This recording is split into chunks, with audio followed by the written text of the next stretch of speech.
സാധാരണ നിലക്ക് അസാധ്യമെന്ന് കരുതുന്ന, ദുഷ്കരമെന്ന് കരുതുന്ന ഈ അസാധാരണ ദൗത്യം എങ്ങനെയാണ് ഏറ്റെടുത്ത് നിറവേറ്റാനുള്ള ആർജവവും ധൈര്യവും നമുക്ക് ഉണ്ടായത്? ഈ ചോദ്യത്തിന് ഒറ്റ ഉത്തരമേ ഉള്ളൂ. അത് നമ്മുടെ നാടിൻ്റെ ഒരുമയും ഐക്യവും, ജനസമൂഹത്തിൻ്റെ മനസാക്ഷിയിലെ മനുഷ്യത്വം, ഇതെല്ലാം ഒത്തുചേർന്നാൽ, അതിനോടൊപ്പം സർക്കാരിനും നിൽക്കാനായാൽ അസാധ്യത്തെ സാധ്യമാക്കാം എന്നതാണ് സത്യം. നമുക്കിത് ചെയ്തേ പറ്റുമായിരുന്നുള്ളൂ. എങ്ങനെയെന്ന ചോദ്യം സ്വയം ചോദിക്കാൻ സമയമോ സാവകാശമോ ഉണ്ടായിരുന്നില്ല. ഇച്ഛാശക്തി ഉണ്ടാവുക എന്താണ് പ്രധാനം. അതുകൊണ്ട് തന്നെ നാം എല്ലാവരും കൂടി തീരുമാനിച്ചപ്പോൾ അതിന് വഴിയുമുണ്ടായി. അതിൻ്റെ തെളിവാണ് ഇവിടെ ഉയരുന്ന ടൗൺഷിപ്പ്. ഇത്തരമൊരു ആശയം വന്ന ഘട്ടത്തിൽ തന്നെ എല്ലാവരും അതുമായി സഹകരിക്കാൻ തയ്യാറായി. രാഷ്ട്രീയ പാർട്ടികൾ, വിവിധ സാമൂഹ്യ പ്രതിബദ്ധതയുള്ള കേന്ദ്രങ്ങൾ, സ്ഥാപനങ്ങൾ എല്ലാം അതുമായി സഹകരിക്കാൻ തയ്യാറായി. നമ്മുടെ നാടിൻ്റെ മറ്റൊരപൂർവതയാണ് അത് കാണിക്കുന്നത്.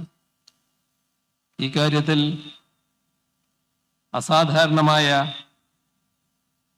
പല ഇടപെടലുകളാണ് രക്ഷാപ്രവർത്തന ഘട്ടത്തിൽ നാം നടത്തിയത് എന്നത് എല്ലാവർക്കും അറിയാമല്ലോ.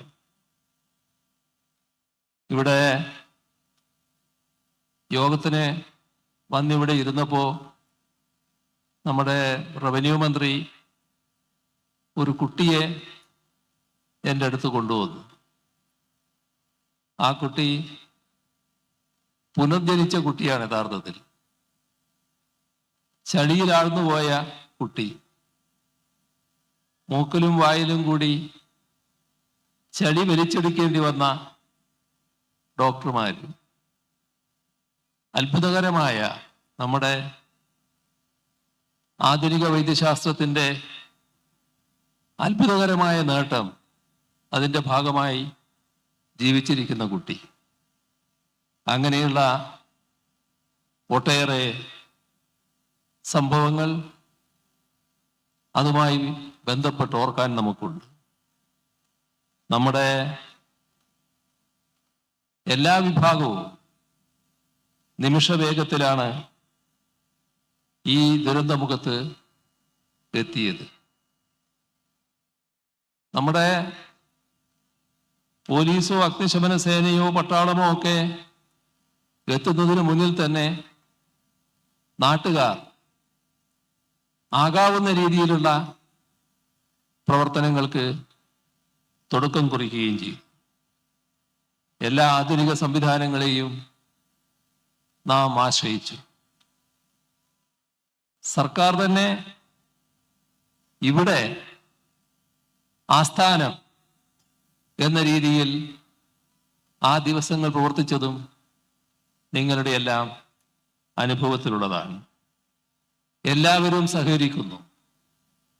എല്ലാം ഏകോപിപ്പിച്ച് നീങ്ങാൻ നമുക്ക് കഴിഞ്ഞു. അതേ തരത്തിലുള്ള അസാധാരണ ഇടപെടലുകളാണ് പുനരധിവാസ കാര്യത്തിൽ നടത്തി വരുന്നത്. എല്ലാ ഇടങ്ങളിൽ നിന്നുമുള്ള സഹായങ്ങളെ ഏകോപിപ്പിച്ചു.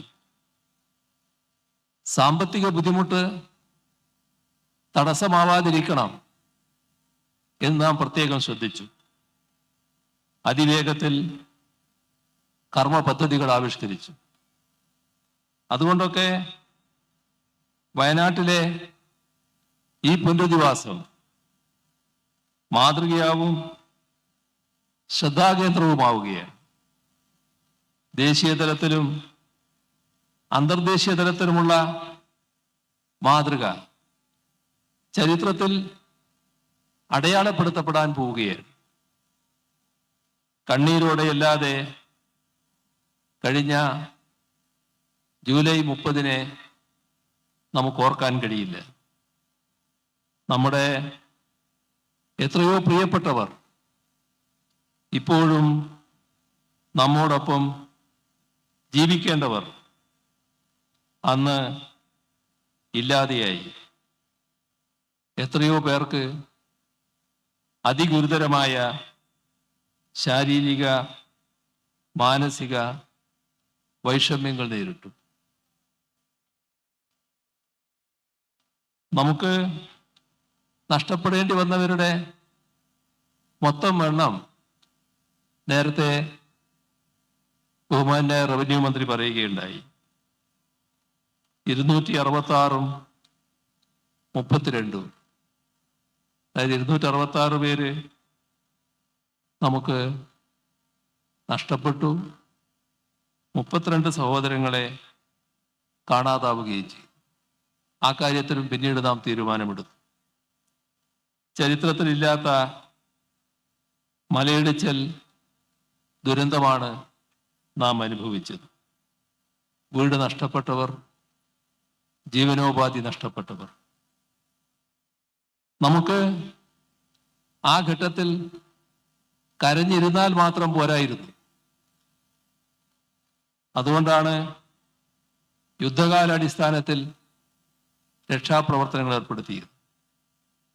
പുനരധിവാസം മുൻപോട്ട് കൊണ്ടുപോയത്. മണ്ണിൽ നിന്ന് തുടർ ദിവസങ്ങളിൽ ജീവനോടെ വീണ്ടെടുത്തത് 630 പേരെയാണ്. വിഷമമുള്ള ഇടങ്ങളിൽ ഒറ്റപ്പെട്ടുപോയ 1300 പേരെയാണ് കണ്ടെടുത്ത് ആശുപത്രിയിലേക്ക് മാറ്റിയത്. ചരിത്രത്തിൽ സമാനതയില്ലാത്ത രക്ഷാപ്രവർത്തനം. പുനരധിവാസവും ആ രീതിയിൽ തന്നെയാണ്.